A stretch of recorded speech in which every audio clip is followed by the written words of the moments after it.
જે પહેલો ક્વેશ્ચન જ છે આ જીએસ પેપર 2 નો 5મો ક્વેશ્ચન, પબ્લિક એડમિનિસ્ટ્રેશન નો પહેલો ક્વેશ્ચન, એ જ આ મેં તમને કીધું ને કોર એડમિનિસ્ટ્રેશન નો ક્વેશ્ચન છે. શું કીધું છે, એક તો પેલું તો ભાષા ખોટી વાપરી છે. મને ગમે એ ભાષા ખોટી વાપરો, મને નો મજા આવ્યો. આમાં ઇંગ્લિશ ખોટું વાપર્યું છે, ઓલામાં બંધારણમાં ગુજરાતી ખોટું વાપરી લીધું હતું. આમાંય ટ્રાન્સલેશનની ભૂલ આમાંય છે, બતાવીશ તમને. તો identify the 5 major contributors who defined the public administration. અહીંયા ક્યાંય એકેય જગ્યાએ ધ ન આવે. And summarise these definitions that identify ફરીથી ધ પબ્લિક એડમિનિસ્ટ્રેશન.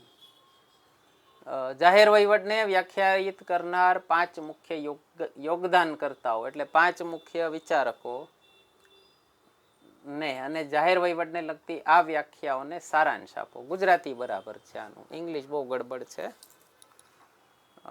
આખું સેન્ટેન્સ ફોર્મેશન જ ખોટું છે. એની અત્યારે નથી જાતો હું. તમે ફરીથી કહો, બંધારણીય સંસ્થા છો, આવી ભાષા નો શોભા દે. કોઈ ક્લર્કે પેપર કાઢ્યું એવું લાગે છે એકચ્યુઅલી. એટલે મને ખરેખર આશ્ચર્ય થાય. એરા 5 પ્રોફેસર, જે તે વિષયના 5 પ્રોફેસર પકડો, એની આગળથી ક્વેશ્ચન મગાવો, જમ્બલ કરો. કોઈને ખબર ન હોય કયો ક્વેશ્ચન મારો પૂછાવાનો. યુપીએસસીની આ જ પેટર્ન છે. ઓકે, દીધા હોય એને ક્વેશ્ચન, પણ એને ખબર ન હોય કે મારો ક્વેશ્ચન આ વર્ષે પૂછાવાનો કે આવતા વર્ષે પૂછાવાનો. ઓલું બાયસ ન થાય ને, કોઈ લાગવગ ન થઈ શકે, કોઈ આઈએમપી ક્વેશ્ચન આપી દે એવું ન થઈ શકે. બાકી યાર તમારા પ્રોફેસરો પર ભરોસો રાખો. હું ઓળખું છું એવા લોકોને જે યુપીએસસીમાં ક્વેશ્ચન મોકલે છે, અને મને કોઈ દી નથી કીધું કે આ ક્વેશ્ચન મોકલો છે. એમ કે મોકલું છું, પછી આપણે પૂછીએ નહીં, એ કહે નહીં કે આ મોકલો છે. પૂછો તોય નો કે. ઓકે, એટલો ભરોસો રાખો યાર જરા. ચાલો, એની આવો 5 મેઇન વિચારકો, 5 મેઇન થિંકર્સ મોટા પબ્લિક એડમિનિસ્ટ્રેશનના. એમાં સૌથી પહેલા આને ફાધર ઓફ પબ્લિક એડમિનિસ્ટ્રેશન કહી શકાય છે. નામ છે વુડરો વિલ્સન. લખવું હોય તો લખી લેજો. અમેરિકાના રાષ્ટ્રપતિ હતા ફર્સ્ટ વર્લ્ડ વોર દરમિયાન. 1914 થી 18 જે ફર્સ્ટ વર્લ્ડ વોર ચાલી ત્યારે અમેરિકાના રાષ્ટ્રપતિ હતા, અને એની પહેલા પબ્લિક એડમિનિસ્ટ્રેશનમાં એમનું યોગદાન રહેલું હતું.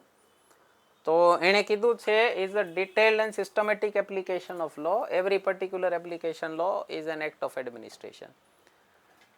ઓકે, બીજું કીધું છે most obvious part of the government. આ મને બહુ ગમ્યું. It is government in action. It is the executive, the most visible side of the government. Executive એટલે શું થયું? ભારતની દ્રષ્ટિએ જોવો તમે તો મંત્રીમંડળ આવી ગયું, આઈએએસ આવી ગયું, આઈપીએસ આવી ગયું. ગામડાના માણસને પૂછો તમે, નોર્મલ નાના સિટીના માણસને પૂછો કે ભાઈ સરકાર એટલે કોણ, તો એ શું કહેશે? પોલીસ વાળા, મામલતદાર, તલાટી, બરાબર. એને કોને જોયો હોય? સરકાર એટલે કોણ?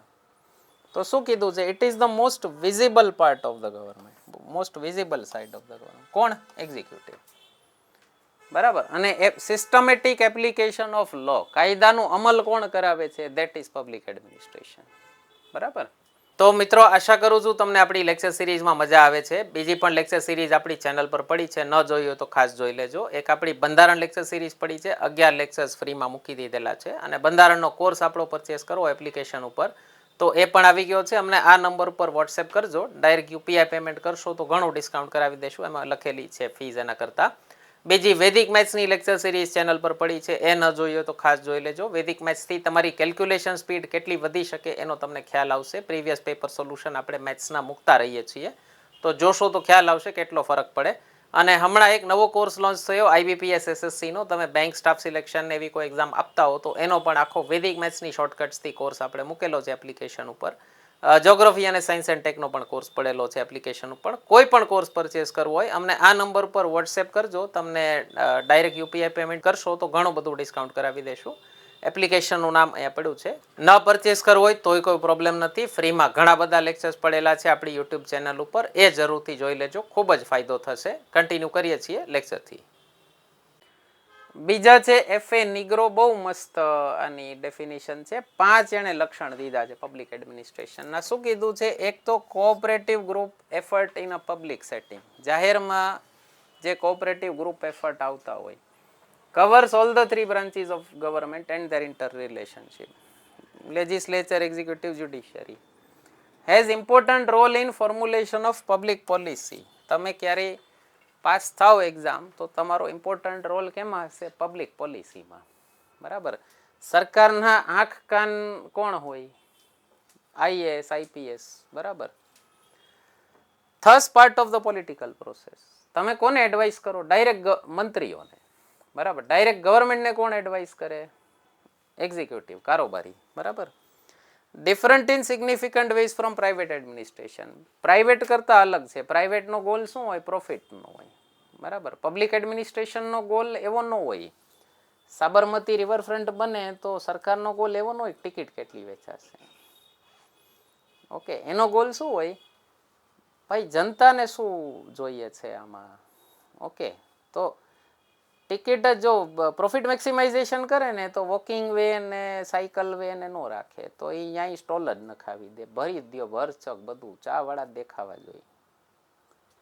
બરાબર. એ પબ્લિક હેલ્થનું ધ્યાન ન રાખે. ઓકે, આનો ગોલ જુદો હોય. અને 5મું શું કીધું છે? Closely associated with ન્યુમરસ private groups and individuals in providing service to the company. સેવા આપનારા ઘણા બધા લોકો સાથે જોડાયેલા હોય. ઓકે, જે તમે જોઈ શકો. બરાબર. આની બહુ વ્યવસ્થિત ડેફિનેશન છે. અને આ લેક્ચર એક નાનકડું જોઈ લેશો તો પબ્લિક એડમિનિસ્ટ્રેશનનું તમને એક પ્રાઇમર મળી જશે. જાહેર વહીવટ શું છે એનું થોડુંક તમને આભાસ મળી જશે. બરાબર. એના પછીનો એક લેખક છે એલડી વ્હાઇટ. એણે શું કીધું છે? Consist of all the operations having four there purpose fulfilment or enforcement of public policy. મતલબ શું થયો? પોલિસીને, જાહેર નીતિને એન્ફોર્સમેન્ટ કરવા માટે, એને અમલમાં લાવવા માટે જેટલા પણ ઓપરેશન્સ એટલે કે જેટલા પણ કાર્યો કરવા જરૂરી હોય એ બધું આમાં આવે. ઓકે, હવે આ પેલા જે 3 લેખક છે ને, કયા કયા? Woodrow Wilson, FA Nigro, LD White. આ ત્રણેય પબ્લિક એડમિનિસ્ટ્રેશનને થોડીક વાઇડર સેન્સમાં, થોડાક મોટા પરિપ્રેક્ષ્યમાં પ્રસ્તુત કરે છે. શું કામ? એ ત્રણેય બ્રાન્ચ ગવર્મેન્ટને ઇન્ક્લુડ કરે છે, લેજિસ્લેચર, એક્ઝિક્યુટિવ, જ્યુડિશિયરી. એના પછીના 2 લેખક છે ને એ થોડીક નેરો સેન્સમાં, થોડાક સંકુચિત ઓલા ડેફિનેશન, વ્યાખ્યા આપે છે. હર્બર્ટ સાયમને શું કીધું છે? By public administration is maintain common use at the activities of the executive branch. ફક્ત એક્ઝિક્યુટિવ, ફક્ત કારોબારીના જે કાર્યો હોય ને એમાં કયું કયું આવી ગયું? નેશનલ, સ્ટેટ, લોકલ બધા આવી ગયા. બરાબર. બીજો છે લુથર ગ્યુલિક. એ શું કહે છે? Again that part of science of administration which has to do with the government, it concerns primarily with the executive branch, where the work of the government is done through, though there are obviously problems and also in connection with the legislature and judiciary. શું કહે છે? Primarily executive branch, પણ એનું સંલગ્ન કાર્યો હોઈ શકે ધારાસભા અને ન્યાયતંત્ર સાથે. તો આ બેની ડેફિનેશન છે ને એ થોડીક નેરો છે. એ ફક્ત એક્ઝિક્યુટિવની વાત કરે છે, જ્યારે પબ્લિક એડમિનિસ્ટ્રેશનમાં ત્રણેય વસ્તુ લાગુ પડતી હોય. બરાબર. તો 5 થિંકર્સ કીધા છે, તો 5 આપણે દીધા છે. તમને એમ થાય કે 5ની ડેફિનેશન યાદ ન હોય તો તમને નહીં, કોઈને યાદ ન હોય તો હોય. કોને યાદ હોય? જેણે યુપીએસસીમાં પબ્લિક એડમિનિસ્ટ્રેશનનો ઓપ્શન રાખ્યો હોય એને યાદ હોય. ન રહીએ તો શું કરવાનું? કીવર્ડ્સ પકડી લેવાના. બરાબર. અત્યારે જે ડેફિનેશન બતાવી એમાંથી કીવર્ડ શું હતા? Public policy. બરાબર. ઓલ ધ 3 બ્રાન્ચીસ, ત્રણેય બ્રાન્ચ, ત્રણેય શાખાઓ.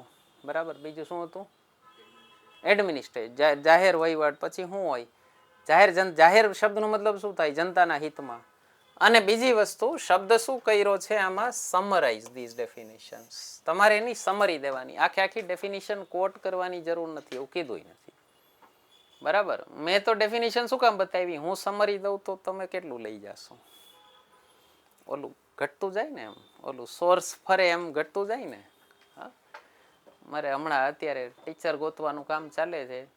તો ઘણા એવા ટીચર આવે છે એક જ ચોપડી ન વાંચેલી હોય એવા, ઓલા ટ્રાયલ લેક્ચર દેવા આવે ને, તો મેં પૂછ્યું તમે ક્યાંથી ભણાવો? મેં સર ફલાણાનો કોર્સ જોયો, ઢીકાણાનો કોર્સ જોયો, ટીકાણાનો કોર્સ જોયો, એમાંથી મેં મારી નોટ્સ બનાવી. તો હવે ઓલો બુક વાંચીને જેટલું સમજો હોય, પછી એમાંથી જેટલું ડિલિવર થાય, એમાંથી તમે જેટલું સમજો, પછી એમાંથી તમે જેટલું ડિલિવર કરો, એમાંથી છોકરાઓ જેટલું સમજે, એમાંથી એ એક્ઝામમાં જેટલું, એટલે કેટલા ફિલ્ટર લાગી જાય. એક્ઝામમાં શું જાય? 6ઠ્ઠા ભાગનું જાય.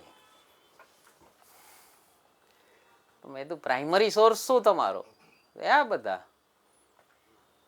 માનશો ભાઈ, ચોપડી વાંચી ના, બુક એક નથી. તો ટીચર શું કામ બનવું છે બુક નથી વાંચી તો?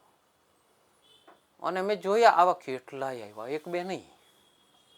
હું તો હાઈ હાય, આવનારી પેઢી બિચારી કેવી પાકશે?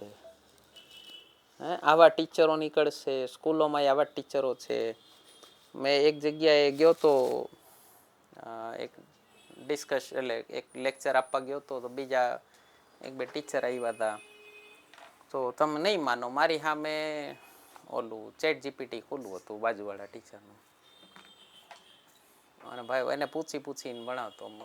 આવા ટીચર રિપ્લે આપણે પેલી વાત થઈ ને ઓલા એસેમાં, ટેકનોલોજીથી આવા ગોખણિયા ટીચર રિપ્લેસ થઈ જશે. હા, એની બીજું એક તમને સમરી પૂછ્યું છે તો શું આપી દઉં. જાહેર વહીવટથી એક શરૂઆત શું થઈ? પબ્લિક એડમિનિસ્ટ્રેશન બહુ ન્યૂ ફિલ્ડ છે, 20મી સદીમાં શરૂ થઈ છે. એની પહેલાં છે ને એક સિસ્ટમ હતી સ્પોઇલ સિસ્ટમ. સ્પોઇલ સિસ્ટમ એટલે શું? અમેરિકામાં જ શરૂઆત થયેલી જો સ્પોઇલ સિસ્ટમની. કરપ્શનનું આમ ચરમ બિંદુ કહી શકો તમે. અમેરિકામાં પરમેનન્ટ જોબ્સ વાળી, ગવર્મેન્ટ જોબ વાળી સિસ્ટમ હતી જ નહીં, હજી એ બહુ ઓછી છે. ત્યાં એક રાષ્ટ્રપતિ આવે ને એટલે આખી નવી બ્યુરોક્રેસી આવી જાય. જે આઝાદ અમેરિકા શરૂઆત કરી ને ડેમોક્રેસીની, તો શું કરે, નવો રાષ્ટ્રપતિ આવે ને બધો સ્ટાફ એનો નવો આવે. ઓલો 8 વર્ષ જે કામ કરીને ગયો હોય ને એ જાય ને એટલે એના બધા માણસો જાય, આના બધા નવા માણસો આવે. તો એને કહેવાય સ્પોઇલ સિસ્ટમ. સ્પોઇલ સિસ્ટમ એટલે આ યુદ્ધ ઉપરથી આવેલો શબ્દ છે. કોઈ રાજા માટે જે લોકો યુદ્ધ લડ્યા હોય ને એને સ્પોઇલ્સ ઓફ ધ વોર મળે. સ્પોઇલ્સ ઓફ ધ વોર એટલે શું? છેલ્લે મરી ગયા હોય ને જે બધી લાશો બચી હોય ને એ લાશો લૂંટવાની એ લોકોને છૂટ હતી ઓલા મધ્યકાલીન સમયમાં. એટલે લાશના હાથમાંથી વીંટી ને કળા ને ઓલા જે પેલા તો કુંડલ ને બધું પહેરતા ને તે ખેંચીને કાઢ લ્યો. એ બધું ભેગું કરવાની એને છૂટ હતી, એને કહેવાતું સ્પોઇલ્સ ઓફ ધ વોર. હવે ડેમોક્રેસીમાં સ્પોઇલ્સ શું હોય? તમે રાષ્ટ્રપતિની ઇલેક્શન જીતવામાં મદદ કરી ને તો રાષ્ટ્રપતિ તમને અલગ અલગ જગ્યાએ ગોઠવી દેશે બધે.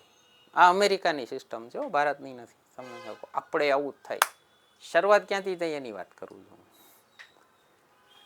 તો પછી ધીમે ધીમે ખબર પડી કે ભાઈ આમ નહીં ચાલે, અનુભવી લોકો જોશે.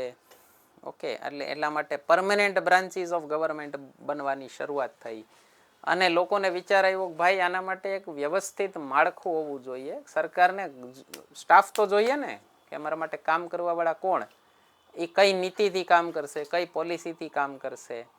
સરકારનો આપણો મૂડ શું છે? વેલફેર સ્ટેટ છે કે ટેક્સ લૂંટવાવાળી સરકાર છે? તો બીજું શું કર્યું? Separation of administration from politics. ભાઈ પોલિટિક્સ અલગ છે, વહીવટ અલગ છે.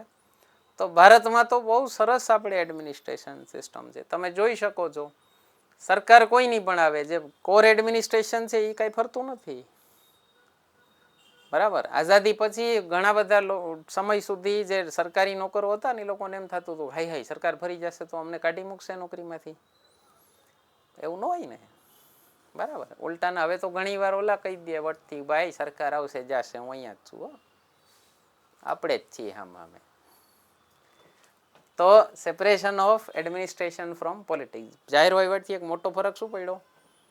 આ બેનું આપણે રાજનીતિ અને વહીવટનો ઓલું અલગ થયા બંને. Necessity of a permanent branch એ ખ્યાલ આવ્યો. એક કાયમી તમારે શાખા જોશે એની પહેલા શું સિસ્ટમ ચાલતી હતી. બરાબર, સમરાઈઝ કીધું છે તો થોડુંક સમરાઈઝ કરી દઈએ.